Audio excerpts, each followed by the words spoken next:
Buenas noches, buenas. Bienvenidas, bienvenidos a esta segunda transmisión de ABC Duelo, del ABC Duelo. A ver si se van conectando por ahí.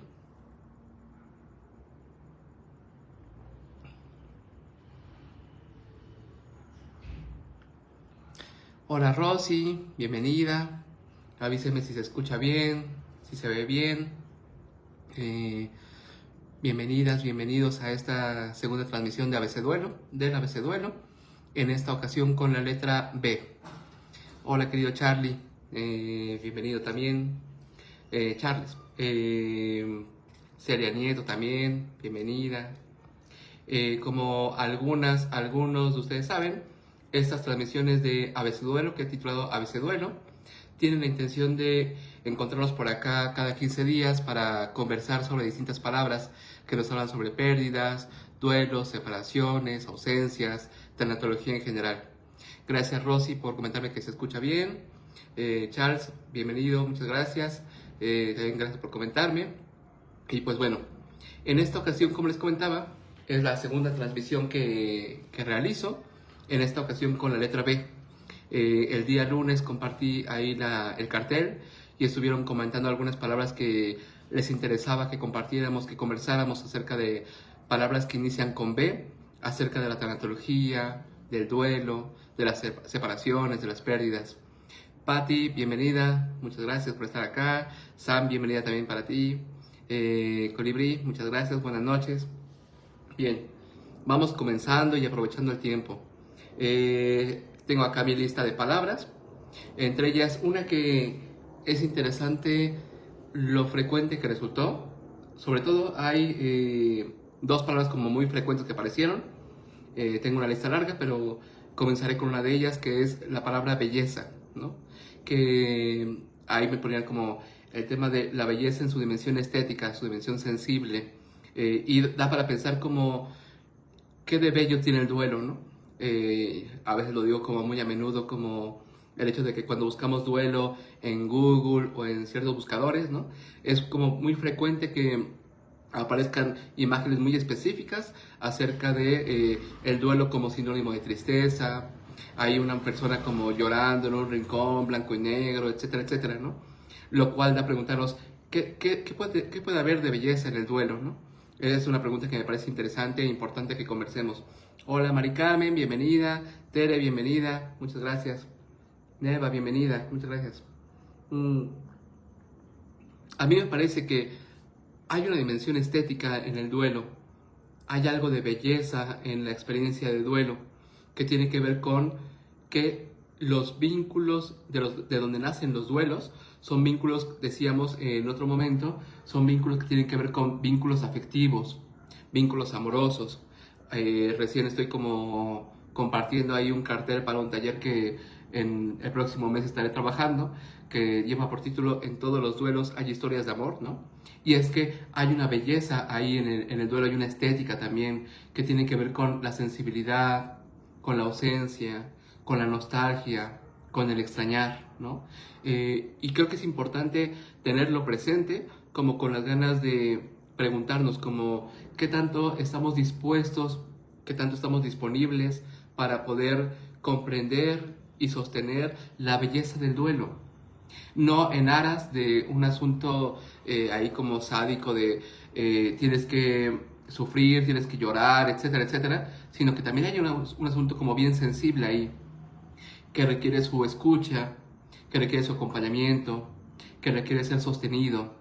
Gracias Nerva, Celeste, bienvenida, saludos hasta Morelia, qué bueno que andas por acá. Entonces, pienso que la labor del acompañamiento a personas en duelo conlleva también eso, acompañar las experiencias estéticas, las experiencias de belleza que hay en la voz, que hay en la nostalgia, que hay en la añoranza, ¿no? Para mí, lo comentaba hace poco, como es frecuente que en los espacios terapéuticos, cuando se tratan temas de duelo, las personas acudan con objetos, ¿no? Con fotografías, con prendas, con objetos que que tienen resonancias, objetos resonantes, ¿no? Que tienen que ver con la persona de la que se está hablando, la historia con esas personas, ¿no? Entonces, a mí me parece que hay un gesto bellísimo ahí, súper conmovedor, ¿no? Que vale la pena como escucharlo, detenernos un tiempo para ahí, ¿no? Esto, como notarán, se aleja un montón de aquellas prácticas de ya suelta, ya olvida, ya déjalo, etcétera, sino que creo que hay una labor posible en poder escuchar, sostener e incluso recuperar la belleza del duelo, que tiene que ver, dicho en otros términos, con la belleza de los vínculos, con la belleza de los afectos, de los vínculos afectivos que vamos generando con el mundo, con los otros, con las otras, etcétera, etcétera. También mencionaban la palabra del bálsamo, ¿no? ¿Qué lugar ocupa el bálsamo en el acompañamiento tanatológico? Podemos preguntarnos. ¿Qué lugar ocupa el bálsamo en la escucha, en el acompañamiento? Pienso que es interesante porque en realidad un acompañamiento tanatológico, sobre todo desde una perspectiva existencial, no está encaminado hacia dirigir, hacia decirle a las y los consultantes cómo deben vivir su vida, cómo deben de vivir su duelo, cuánto tiempo hay que llorar, etcétera, etcétera. Se aleja un montón de estas prácticas existenciales de la tanatología. Y en ese sentido, a mí me parece que la escucha es una forma de bálsamo, pero no cualquier escucha, pues, sino que estamos hablando de una escucha sensible y también y sobre todo una escucha respetuosa, una escucha orientada hacia la comprensión, una escucha que es pregunta, ¿no? Una escucha que tiene que ver con preguntarnos ¿qué significa esto para ti? ¿Qué significa perder? ¿Qué significa extrañar? ¿Qué significa me viene a la mente a cada rato? ¿Qué significa no dejo de extrañarle? Etcétera, etcétera. En ese sentido, creo que justo podemos fungir como un bálsamo si podemos brindar una escucha que sostenga, una escucha que sea sostén de la experiencia de las personas que tenemos frente a nosotros. Dice Rosy, a veces se congela el video, solo me pasa a mí. Ojalá que se vaya recuperando esto. Espero que no le esté pasando a otras personas y que pronto se recupere, Rosy. Gracias, Alma, por estar por acá. Daniel, muchas gracias. Dice Colibri que sí es la única. Ojalá pronto se recupere el tema, Rosy. Estela, bienvenida también. Sí, como la apuesta está un poco por ahí, ¿no? Como una escucha que pueda fungir como bálsamo. Bálsamo como aquello que cura, una metáfora, ¿no? Como que cura la herida, o que permite que la herida vaya curando, mejor dicho. Dice Patti, a mí se me restaura bien el video, va. Gracias Estela, gracias Patti, bienvenida Laura. Decía que habían ciertas palabras que estaban como muy frecuentes en esta publicación del ABC Duelo, en esta ocasión con la letra B, y una que estuvo súper frecuente tiene que ver con la palabra de la búsqueda, ¿no? Me quedé pensando un montón en ello, porque me lleva a varios lugares. Primero, y en el sentido como más estricto de la expresión, no puedo no pensar en los grupos y colectividades de madres, padres y familiares que son buscadoras de sus familiares, de sus hijos, de sus hijas en experiencias de desapariciones. Daniel, muchas gracias desde Xochimilco. Un abrazo. Creo que hay un tema importante, ¿no? Como todas estas colectividades que se dedican a la búsqueda de sus seres queridos, ¿no? Que tiene que ver con una situación bien específica, situada y política de las formas en que se viven y se mueren en un país como el nuestro. Y no solamente acá, no solamente en México. Ana, bienvenida, que estás tú en Perú, ¿no? No solo aquí aparece esto, ¿no?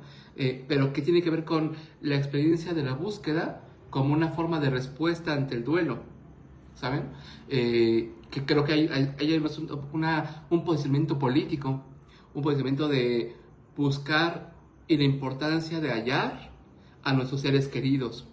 Hay un montón de documentales que giran en torno a esta experiencia, giran en torno a la experiencia y a la necesidad de, incluso en la muerte, poder contar con un cuerpo al cual llorarle, al cual poder ritualizarle, del cual poder despedirnos, que dicho sea de paso, esto es importante porque la experiencia de la desaparición también configura experiencias del duelo específicas. No es el mismo duelo definitivamente. Seguido de ello, habremos de decir, no hay dos duelos iguales, ¿no? Y en este sentido, la experiencia de la desaparición genera configuraciones bien distintas de la experiencia del duelo. De ahí que la búsqueda, como forma del duelo, deja ver también como un posicionamiento político, social, colectivo también, ¿no? Que es importante señalarlo, porque agruparse en búsqueda de las personas que hemos perdido, ¿no? También deja ver como un trabajo bien social y bien acompañado, bien acuerpado, lo cual es importante. Y que sin embargo no significa que otros duelos no sean búsquedas también, ¿no? Pienso en las muchas ocasiones, hola Chas, bienvenido, las muchas ocasiones en donde yo escucho frecuentemente como es que le extraño, es que le busco en los rincones de la casa, le busco en los recuerdos, le busco en los sueños, ¿no? El tema de los sueños también es súper interesante en la tanatología, que tiene que ver con, pienso desde, voy a extremos, ¿no? Como desde el deseo soñarle, quisiera soñarle y no aparece.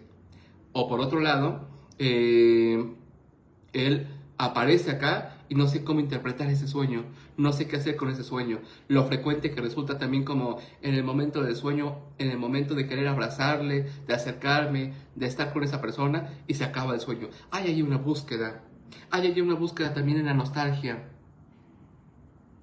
en las ganas de que vuelvan las personas que hemos perdido. Dice Cari, también cuando sufren Alzheimer te dicen que es que busco y ya no está mi padre o madre.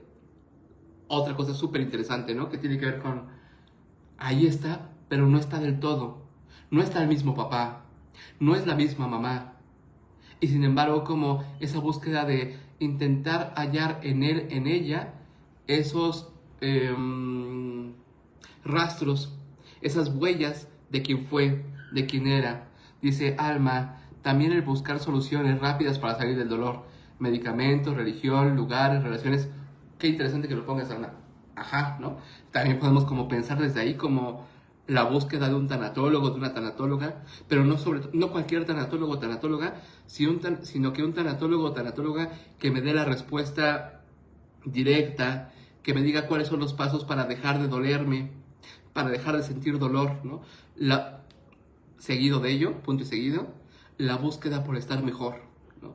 Que también tiene que ver con otra búsqueda relacionada a la experiencia del duelo, ¿no? Como todo el esfuerzo, toda la energía depositada en quisiera dejar de sentir dolor. Y como lo comenta Alma, esas búsquedas que tienen que ver con terapeutas, medicación, religión, y lo interesante acá es que tiene que ver con una búsqueda que busca, valga la redundancia, una búsqueda que busca alejarnos del dolor, ¿no? Y la cosa es, ¿qué rutas elegimos para ello? ¿Cómo buscamos hacerlo? ¿Cuáles son los caminos que elegimos? ¿Qué tanto nos alejan del dolor? ¿Qué tanto enardecen el dolor? ¿Qué tanto podemos alejarnos de él, mantenernos como a salvo del dolor, etcétera, etcétera? El duelo como búsqueda. Búsqueda de respuestas, búsquedas de evitar el dolor, búsqueda de las personas que hemos perdido. Punto y seguido. La forma en que buscamos a quien perdimos en otras personas, en sus voces, en las historias compartidas, como la voz de las otras personas también dan cuenta de quienes hemos perdido. También hallamos fragmentos del otro en otros, ¿no? Para mí es como muy conmovedor la forma en que encontramos pedacitos de historias en otras personas, ¿no? Miran Kundera lo dice de manera como muy bella en una de sus novelas, como los amigos nos recuerdan quienes fuimos antes, ¿no? Pienso que las otras personas guardan fragmentos del mundo Y hay una búsqueda también en la escucha, en las conversaciones, en las reuniones. De ahí también nos da para pensar como el tema del novenario, el tema de los rezos, el tema de los rituales, ¿no? De la velación. ¿Qué buscamos ahí, ¿no? ¿Qué encontramos ahí a través de este reunirnos y hablar sobre quien está dejando de ser, sobre aquel que deja de ser? Hola, Ale, querida, bienvenida, qué gusto verte por acá. Hay ahí una búsqueda también que se da en lo colectivo, que se da en lo social. También, seguido de ello, eso que buscamos en nosotros y en nosotras. La búsqueda de recursos para enfrentarnos a experiencias difíciles de la vida. Dice Alma, búsqueda tipo lucha por estar como antes. Puf, ¿no? Es un tema súper interesante porque resulta bien frecuente, a propósito que lo mencionas, Alma, gracias por mencionarlo, esta búsqueda guión deseo por quiero ser la de antes, quiero ser el de antes. El dilema existencial tiene que ver con cómo ser la de antes, el de antes, cuando el mundo ya no es el mismo, cuando el mundo se ha vuelto otro, cuando incluso yo me he transformado en otra persona. Bienvenida Angie, Nayeli, Carla, bienvenida también. Otra palabra que mencionaban por ahí tenía que ver con la palabra de la brecha, ¿no? Con cómo la pérdida abre una brecha entre nosotros y las personas que perdimos. Entre paréntesis, no siempre por muerte incluso, ¿no? Hay términos de relaciones que inauguran, crean, abren una brecha que aun cuando intentemos cruzarla y cruzarla y cruzarla, es complejo poder desaparecer esa brecha. ¿Cómo cruzar esa brecha? Es la pregunta, ¿no? ¿Qué tanto es posible? Pensaba a la Sartre, ¿no? Como los otros también hacen brechas con toda la libertad de hacerlo. ¿Cómo podemos quitar esa brecha? Dice Ale, buscar lo perdido, buscarme siendo la de antes, buscar que las sigan igual. Exacto. Hola Clau, un saludo para Querétaro. Carla, Oscar, bienvenido. Rocío, la búsqueda de terminar con la incertidumbre de si nuestro ser querido ha muerto o aún padece de infinitas formas, ¿no? Esto tanto en el... Es verdad que cuando lloro no le dejo descansar. Quizá recordarán acá en México es como muy común estas ideas, ¿no? El tema de... Volviendo al tema de la desaparición, como la búsqueda que tiene que ver con la incertidumbre de... ¿Ha muerto o sigue vivo, viva en alguna otra parte? Hay búsqueda ahí, ¿no? Siguiendo a la siguiente palabra con el tema de la brecha, decía, ¿qué hacemos con las brechas que nos separan de las personas que amamos? Sea porque hayan muerto o no. ¿Cómo lidiamos con las brechas? ¿Cómo lidiamos con la separación que nos aleja de otras personas? ¿Cuáles son los intentos que hacemos por cruzar esas brechas? Cómo a veces incluso desear cruzar la brecha que hay entre una persona y yo puede ser un acto de transgresión, de violencia, ¿no? También veamos cómo lo tanatológico se vincula con la violencia, lo tanatológico se vincula con el respeto. Andy, bienvenida, muchas gracias. Adri también, bienvenida. Pensaba también como en las brechas que nosotras ponemos a las demás. Mariana dice que se congela por unos instantes. Ojalá se vaya remediando. ¿Cuáles son las brechas que hemos puesto nosotras? ¿Cómo se siente poner una brecha ante un otro, ante una institución, ante un momento de la vida? ¿Cómo es esa experiencia espacial, existencial de vivir entre brechas? Sea, insisto, por muerte o por solo separación, ¿no? Que es otra forma de muerte en un sentido metafórico. Otra palabra que estaba muy presente tiene que ver con la palabra de la bondad, ¿no? No sé si a ustedes les pase, a mí de pronto me es como muy frecuente escuchar cómo la tanatología se vincula con las prácticas bondadosas, y déjeme juntar esa palabra con otra, también con B, con las prácticas bien intencionadas. A mí me parece importante esto. Justo el día de mañana publicaré un pequeño comentario sobre un libro que tiene que ver con la bondad, con la buena intención. Creo que es importante en las prácticas del acompañamiento hallar en el acompañante, en la persona acompañante, una persona que tenga un gesto de cuidado, que tenga un gesto de respeto, que tenga un gesto de atención, ¿no? Que también creo que no basta con ello, que es súper imprescindible, aunque no basta con ello. Sí que creo que es necesario que como acompañantes contemos con este gesto bondadoso ante el sufrimiento de la persona que tenemos frente a nosotros, ¿no? Esto puesto en términos filosóficos, pensaba como en Emmanuel Levinas, ¿no? Es imprescindible la ética. Si entendemos con Levinas la ética como la respuesta al sufrimiento del otro. También creo que pero pienso en eso, ¿no? Como sin dejar de lado la relación, sin dejar de lado el respeto a la alteridad, el respeto a las necesidades y los caminos singulares de la otra persona. Porque también es cierto, como quizá ustedes recordarán en sus vivencias y tal, que por bien intencionados y bien intencionadas que podamos llegar a ser, en ocasiones, si no lo hacemos si no lo hacemos con el otro, para el otro, podemos terminar haciendo un montón de daño, ¿no? Pensemos en todo aquello que se dice con respecto a lo hice por amor a ti, lo hice por tu bien, ¿no? Otra palabra con B, ¿no?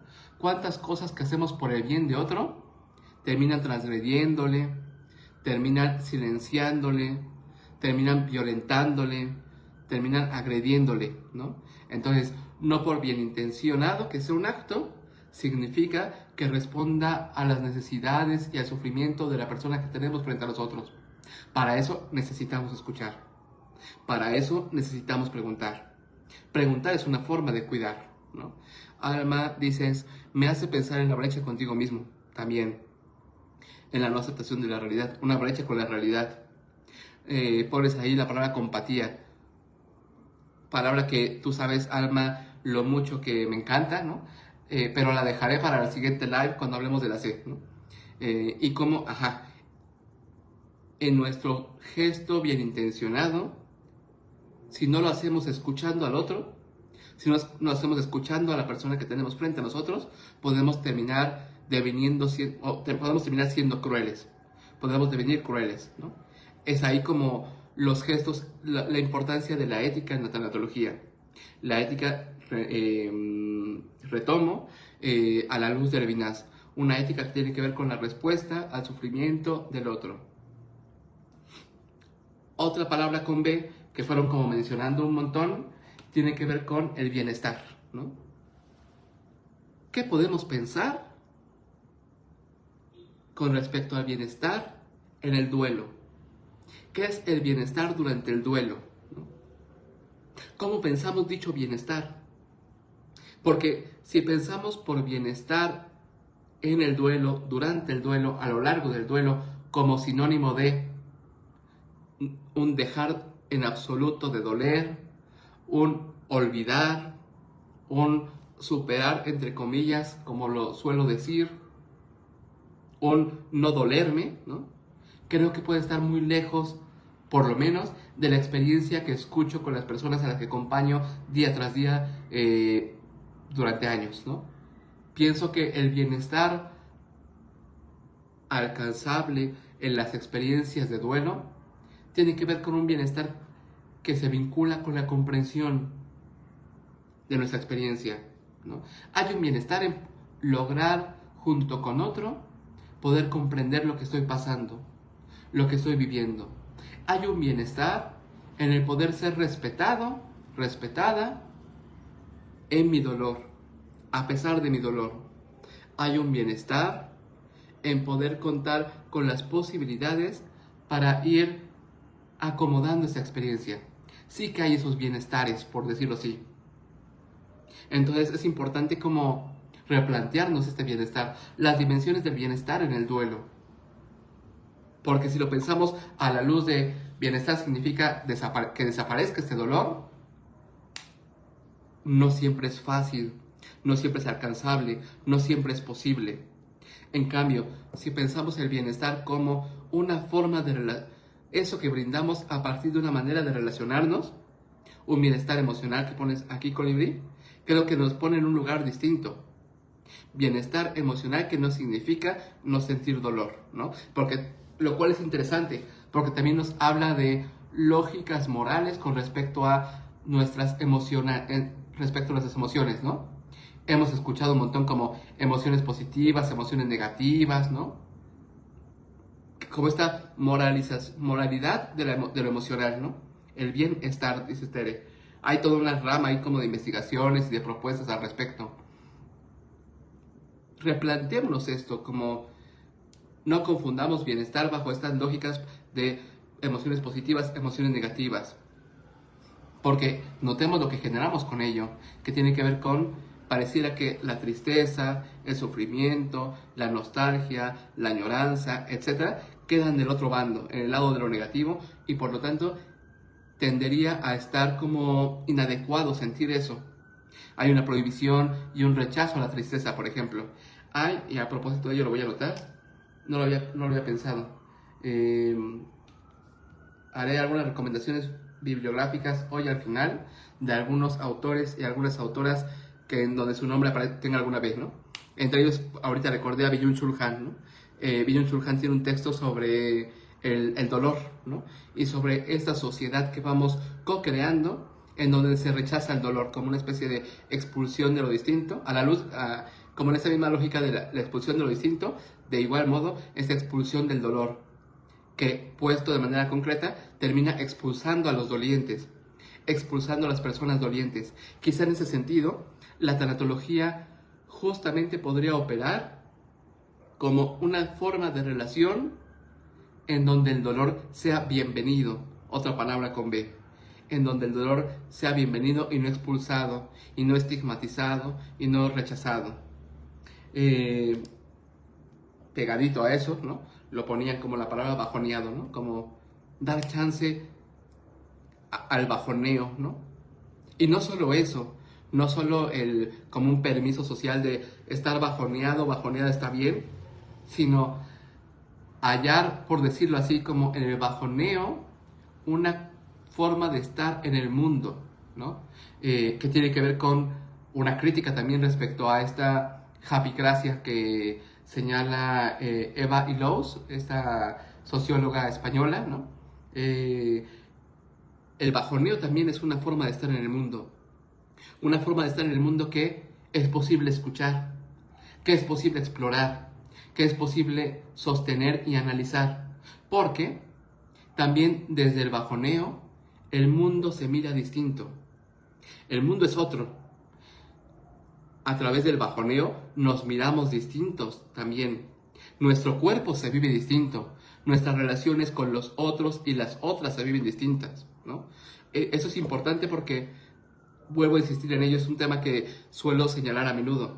El duelo no es solamente un asunto acá intrapsíquico y un conjunto de ideas y pensamientos y sentimientos, sino que el duelo también configura una forma de estar en el mundo. En ocasiones, el duelo hace que el tiempo se viva distinto también.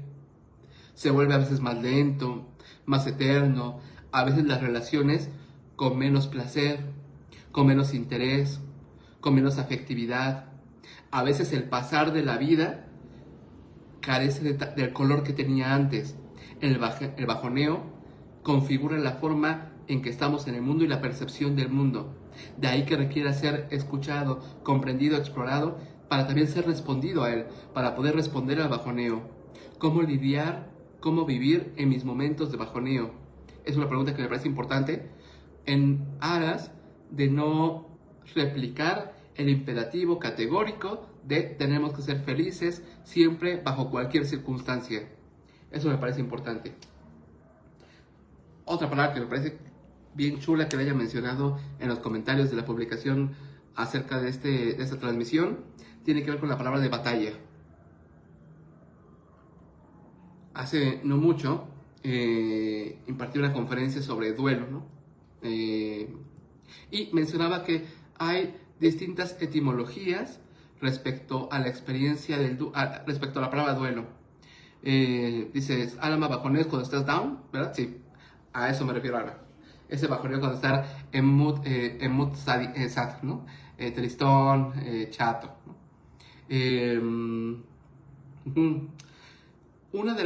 Es común que cuando se piense en duelo, se aluda especialmente a una etimología en específico, que es duelo como dolus, que tiene que ver con dolor, ¿no? Sin embargo, lo cual hace un montón de sentido, pues. Sin embargo, la etimología dolus de la palabra duelo no es la única etimología de dicha palabra. También hay otra etimología de la palabra duelo que tiene que ver con duelum. Duelum, que alude a batalla y o enfrentamiento. A mí me parece interesante retomar y sostener dicha etimología, el duelo como batalla, el duelo como enfrentamiento, porque posibilita en nosotros, nosotras, la pregunta respecto a qué nos enfrentamos cuando estamos en duelo, cuáles son las batallas de la persona doliente. Y se abre un mundo tremendo. Batallas que tienen que ver con su cuerpo, con su sentir, con la sociedad, con sus relaciones, con su familia. Batallas que tienen que ver con la ausencia. Cómo nos enfrentamos a la ausencia de quien no está, pero quisiéramos que continuase vivo, que continuase viva. Hay una batalla tremenda. Una batalla tremenda que tiene que ver con la batalla por este deseo de detener el tiempo, este deseo por regresar el tiempo, este deseo por cambiar la historia. Recordarán quizá muchas y muchos de ustedes estas expresiones que habrán escuchado o habremos dicho en muchos momentos, que tienen que ver con ¿y si hubiese hecho algo distinto? Hay ahí una batalla que tiene que ver con este deseo por querer cambiar el tiempo, por querer regresarnos el tiempo y cambiar las circunstancias y cambiar las elecciones. Una batalla que merece ser escuchada, para ser explorada, para ser comprendida también. Las batallas del duelo merecen ser comprendidas y no solamente respondidas desde el es que eso no lo puedes cambiar, ya déjalo, otra vez con lo mismo. Si están ahí, tiene un sentido. Si están ahí, merecen ser escuchadas, analizadas, revisadas. Hola, Mire, bienvenida. Ana Laura, bienvenida. Decía hace rato, aún no. Quería mencionar a estos autores y autoras que me parece importante traer a colación, que empiecen con la letra B, pero lo dejaré para el final. Otra palabra que pusieron por ahí y que me pareció chulísima, tiene que ver con la palabra de la banalidad, ¿no? Cuando la pusieron, de inmediato pensé en esta filósofa Hannah Arendt, ¿no? Respecto a la banalidad del mal, ¿no? Recordarán, sabrán que Hannah Arendt escribe sobre el mal, sobre cómo es que alguien pueda permitir el sufrimiento del otro, y no solo eso, sino lastimar, violentar, hacer sufrir a los demás, ¿no? Y hace análisis específicos, análisis filosóficos específicos al respecto, ¿no? Y ella habla de un concepto al que nombrará como la banalidad del mal, que tiene que ver con esta forma no ética de vincularnos al sufrimiento del otro a través de lo que ella llamará como la indiferencia.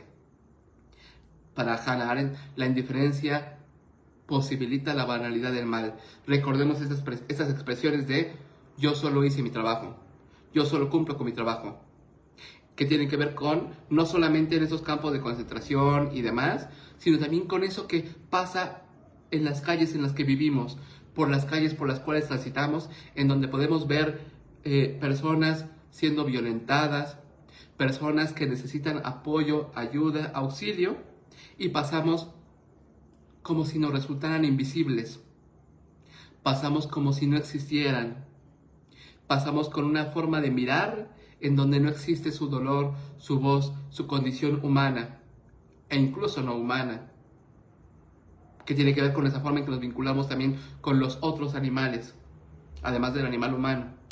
Entonces hay una banalidad del mal cuando nos relacionamos con los otros a partir de la indiferencia. Si de algo tendría que estar la tanatología completamente crítica, desde un lugar crítico, tiene que ver con esta banalidad del sufrimiento de nuestros prójimos. Porque, decía hace rato, una condición que posibilita el acompañamiento tanatológico, el acompañamiento a personas en duelo, tiene que ver con la ética, con la forma en que con la manera de no ser indiferente al sufrimiento de las personas que tenemos frente a nosotros, a nuestro alrededor. La ética es una condición imprescindible en ese sentido. Por lo tanto, la banalidad es justamente lo contrario. Hay dos palabras más que quiero retomar. Una tiene que ver con la bienvenida, ¿no? Me pareció importante traer la colación por lo siguiente. Cuando pensamos en duelo, solemos pensar en términos. Cuando pensamos en duelo, solemos pensar en finales. Y sin embargo, lo interesante acá es que los términos inauguran inicios. Los finales inauguran comienzos. Lo que nos invita a cuestionarnos qué comienza cuando esto acaba.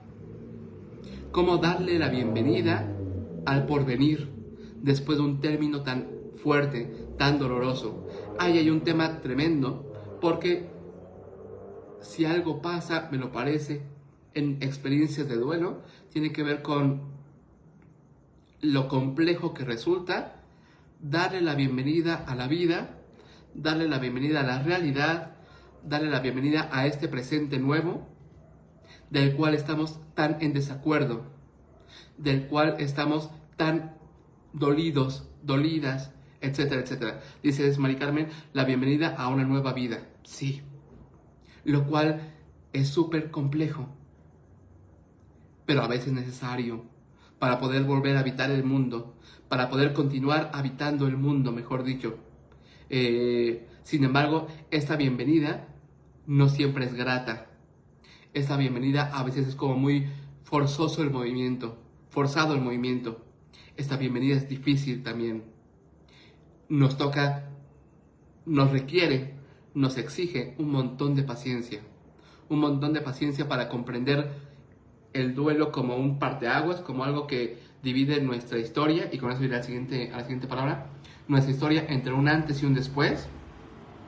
Antes de dar la bienvenida a este después, necesitamos comprender qué hay entre un antes y un después. Este duelo que rompe ahí la historia necesita ser escuchado, sostenido para poderlo volver a reparar, revincular nuestra historia.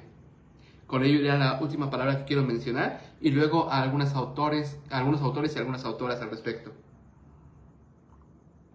Esta palabra que quería mencionar tiene que ver con la palabra de la biografía que nos pusieron ahí en los comentarios.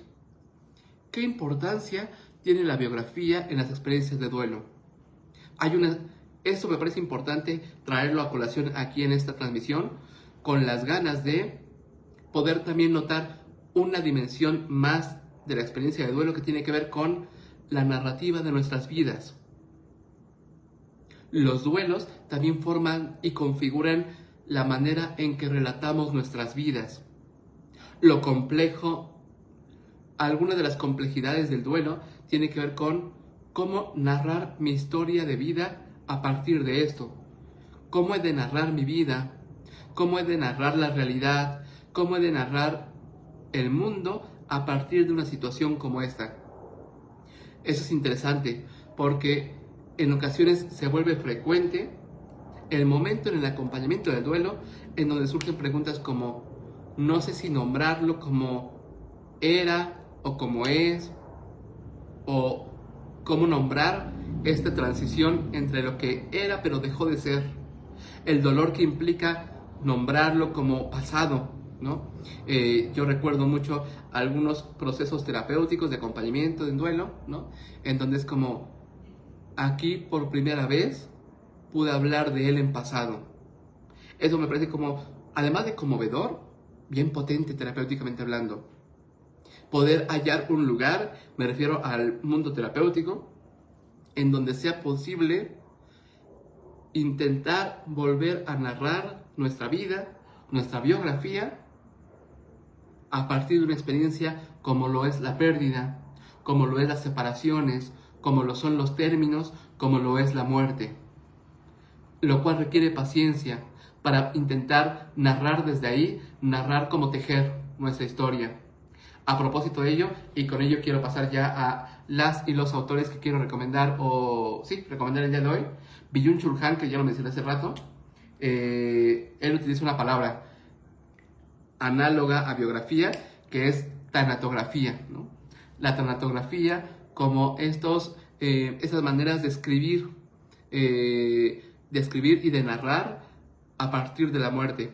Él, para Byung-Chul Han, en el mundo de las tanatografías se encontrarían, por ejemplo, un montón de libros que podemos encontrar sobre diarios de duelo, ¿no? Hay una belleza importantísima ahí en torno a la escritura del duelo, la escritura a partir del duelo, que tiene que ver con la tanatografía para Byung-Chul Han y que resulta no solo importante y valioso e interesante en términos literarios, sino también de un poder terapéutico tremendo, ¿no? Para mí me ha resultado como muy interesante, enriquecedor y rico, pues, los momentos en que pacientes, consultantes, acuden a terapia luego de haber escrito con sus escritos o hacen uso de la terapia como una especie de un lugar donde poder compartir escritos, lo que ha sucedido, los diarios, etc. Le da una riqueza tremenda al acompañamiento tanatológico cuando esto es afín, ¿no?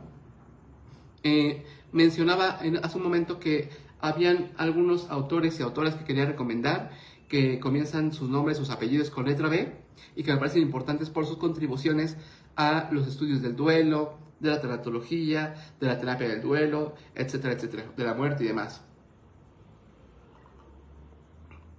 Mientras tanto, síganme comentando por ahí sus comentarios, cómo resuena esto en ustedes y tal, ¿no? Para poder como seguir leyéndoles por acá. Autores, ya señalaba hace un momento a Byung-Chul Han, ¿no? Tiene algunos textos importantes. Entre ellos mencionaba este texto al respecto del dolor, respecto al sufrimiento, respecto a la expulsión del otro, de lo distinto. Una autora que a mí me parece súper, súper importante en los campos del duelo es Judith Butler, ¿no? Particularmente en torno al duelo hay un texto que para mí es muy importante que tiene que ver, que lleva por título la vida precaria, vida precaria. ¿Por qué me parece importante ese texto en Butler? Porque en ese texto hace un desarrollo para una comprensión del duelo desde un lugar político y social, ¿no? Lo cual no es tan fácil encontrar, ¿no? Hay un montón de textos sobre el duelo desde un lugar emocional casi exclusivamente, ¿no? En ese sentido, hallar a una filósofa que habla del duelo desde un lugar político tiene una relevancia tremenda, porque para tanatólogos y terapeutas nos brinda un lugar más amplio de poder oír y de poder comprender la experiencia del dolor, la experiencia de la ausencia, de la pérdida. Otra autora que quería mencionar por acá es Piedad Bonet. Piedad Bonet es una poeta colombiana, si no me equivoco, que entre sus textos poéticos se encuentran un texto que a mí me parece como súper importante, súper interesante y potente, titulado Lo que no tiene nombre, ¿no? Que es un texto escrito en prosa a partir de la muerte de su hijo, a partir del suicidio de su hijo, ¿no? Creo que es un texto que vale mucho la pena conseguir porque no solo nos invita a sensibilizarnos en torno al tema del suicidio, sino también a sensibilizarnos con respecto a la experiencia de sobrevivir al suicidio de un familiar, de un ser querido. También creo que resulta inspirador la manera en que Piedad Bonet hace poesía de la ausencia, hace poesía del dolor. Eso me parece súper potente y súper valioso como traerlo a colación y poder hallar otras formas de escribir sobre el duelo, otras formas de escribir sobre la ausencia, no solo en términos de manuales, no solo en términos de textos de autoayuda, etc., que para muchas personas le son afines y le son valiosas, también la poesía tiene una dimensión importante respecto al duelo. Dice Celia, es una belleza cómo darle significado a las palabras que a veces pierden su esencia y valor. Justo. A propósito de ello, Celia, voy a mencionar a una autora que no había notado, Yvonne Bordelois, a propósito de las palabras. Yvonne Bordelois es una filóloga argentina, si no me equivoco. Ella tiene varios textos. El texto que yo he leído que quiero compartirles tiene que ver con un libro titulado A la escucha del cuerpo, o La escucha del cuerpo, no estoy seguro con ello, ¿no? A mí me parece importante porque Yvonne Bordelois, quien era cercana, amiga de Alejandra Pizarnik, ¿no? Tiene un texto y unas conferencias importantes que pueden encontrar en YouTube, súper conmovedoras respecto a escuchemos nuestras palabras. ¿Qué nos dicen las palabras que utilizamos? La invitación de Yvonne Bordelois es, si prestamos atención a las palabras con las que hablamos el mundo, podemos ampliar nuestra comprensión de la vida. Gracias a ti, Celia. Mori, la poesía ha permitido fluir mi dolor y atenuarlo. Justo. Cuando estudié la maestría en tanatología, hice una tesina que se llamaba Duelo y Lenguaje, ¿no? Y un poco la propuesta iba encaminada hacia allá, como pensar la terapia de duelo como una práctica poética que tiene que ver con poder hacer del diálogo tanatológico, del diálogo terapéutico, una forma de empalabrar, citando a el filósofo y antropólogo Louis Duch, una forma de empalabrar el dolor, de poner palabras en el dolor, como lo diría Byung-Chul Han, es una frase que repito cada que tengo oportunidad, ¿no? Voy a las tortillas y lo repito, ¿no? Etcétera. Poder convertir las lágrimas en lenguaje. Creo que hay una labor poética en el acompañamiento, en la terapia. Eso me parece importante también traerlo aquí, ponerlo a resonar con nosotros, nosotras. Y por último, otro autor con apellido que inicia con B, que me parece importante traerlo aquí a colación, es un antropólogo argentino, ay, se me va a caer la cámara, un antropólogo argentino llamado César Iván Bondar. Bondar es un antropólogo argentino que durante un largo tiempo, ya muchos años, ha venido estudiando el tema de la muerte y el morir, específicamente a partir de la antropología, ¿no? Tiene algunos estudios y análisis súper interesantes, ¿no? Entre culturas, a través de estas figuras de la Santa Muerte, el San Muerte allá en Argentina, algunas prácticas culturales que tienen que ver con los tatuajes, con las incrustaciones en la piel. Hay un mundo súper interesante y rico que nos muestra Iván Bondar en sus textos. A propósito de ello, si no me equivoco, recién acaba de comenzar o está comenzando un seminario en Argentina que se puede tomar en línea en una universidad llamada UNAM, universidad, así como la UNAM de acá, pero es otra UNAM, ¿no?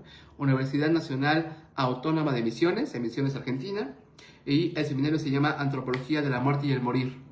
Súper interesante, imperdible Iván Bondar, y una gran labor la que realiza allá en Argentina a partir de esta difusión de la tanatología desde una dimensión antropológica, cosa que le llama tanatodidáctica, por ejemplo, a propósito.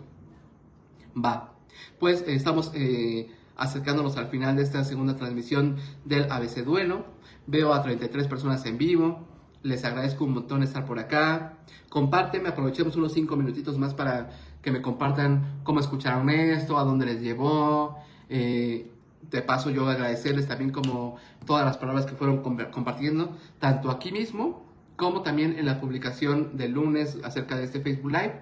Les agradezco mucho esta participación de poner las palabras que les interesan que conversemos, para acercarnos, para poder reflexionar al respecto.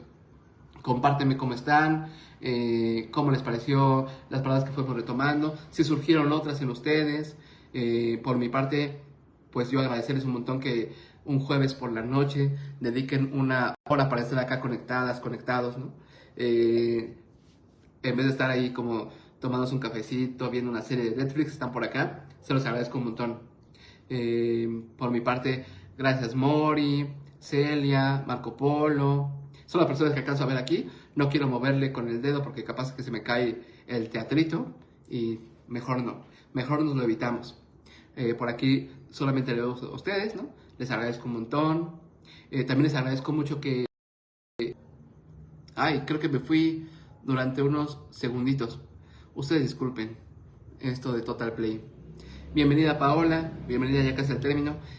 Nos vamos despidiendo. Estela, muchísimas gracias. Bonita noche.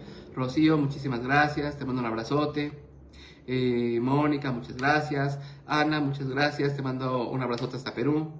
Cari, muchísimas gracias por resonar, por estar acá. Mire, muchísimas gracias. También para mí es un gusto verte por aquí. Te mando un abrazote. Mari Carmen, muchísimas gracias. Gracias por estar acá. Qué bueno que te das este chance. Clau, muchísimas gracias. Te mando un abrazote. Paola, muchas gracias.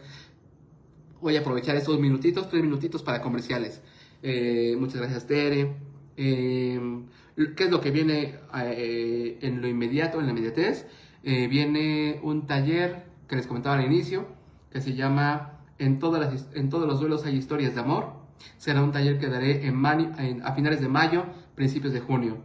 En mayo de manera presencial aquí en mi consultorio en Coyoacán, para quienes anden por aquí cerca y tengan el chance, y en junio en línea para quienes se sientan más cómodas, más cómodos. Es un taller dirigido a personas en duelo de todos los tipos, sea por separaciones, términos, pérdidas, muertes en general, ¿no? Si alguien desea o está viviendo una experiencia así, o conoce a alguien que esté viviendo una experiencia así, será bienvenida, bienvenido. Estamos en inscripciones, aún tenemos como la mitad de cupo en ambas modalidades, tanto en presencial como en línea, por si alguien de ustedes desea animarse o alguna de sus personas cercanas. Angie, muchísimas gracias. Carla, muchísimas gracias. Gracias por estar acá. Jessie, gracias por acompañar estas palabras, empalabrarlas y despegarlas, desdoblarlas con ellas. Muchísimas gracias, Jessica. Sam, muchísimas gracias. Gracias por estar acá. Pues nada, si les gustó este live, pueden compartirlo a sus seres queridos. Pues por mi parte me voy a tomar un cafecito. Que pasen una bonita noche, todas y todos. Nos vemos en el próximo Facebook Live, que será en 15 días. Si las cuentas no me fallan, es el jueves 27 de abril. Cumpleaños de mi mamá, por cierto. Así que llegaré seguramente de irla a felicitar y tal. En esta ocasión será el Facebook Live del abeceduelo con la letra C, ¿no? Para que vayan preparando sus palabras. Yo les haré la publicación para que vayan comentando por ahí. Andy, muchísimas gracias. Ronnie, muchísimas gracias por estar por acá. Herminia, ya te vi por ahí. Muchísimas gracias. Y pues nada, gracias por todo. Gracias por su presencia, por su escucha, por su diálogo. Nos vemos en 15 días con el siguiente abeceduelo, con la letra C para entonces. Y mientras tanto, pues cuídense mucho y les mando un abrazote. Que tengan una bonita noche.